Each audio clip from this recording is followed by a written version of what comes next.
gelên me hêja û bi rûmet,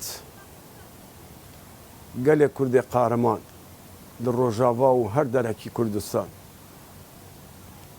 Gelê Kurd bi salanekî dûr û dirêj e ji bo bi destdanîna mafên xwezayiyê xwe xebat dike, şoriş dike.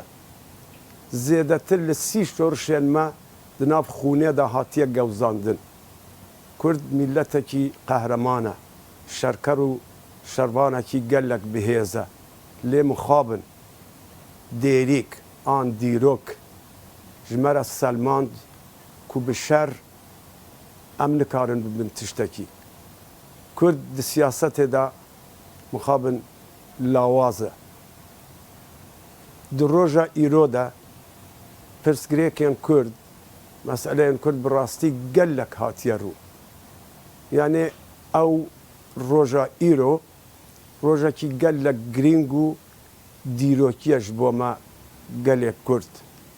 Hêvîdarim hemî aliyên Kurd li Rojava, hemî hizbên me li Rojava bi Kurd û Siryan û hemî mîletên din bi rastî karekî bikin ku em bi tenê bi yekgirtin û yekbûn dikarin kêşe û problemê xwe çareser bikin.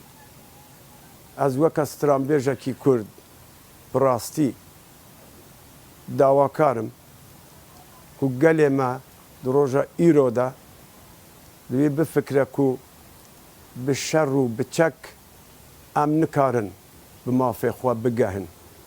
Tenya tiştek ku dibe garantî ji bo serkeftina me yekgirtin e. Hûn gerek bi hevdûre rûnin, bi diyalog kêşa û problemên xwe çareser bikin. Bi rastî îro rojekî dîrokî û mêjûyî ye. Hêvîdarim hemî hêzên Kurd li Rojava carekî din dibêjim ku karek bikin bi diyalog û rûnîştin problemên xwe çareser bikin ji ber wî ku ew hel ew firset ji destê me nereve.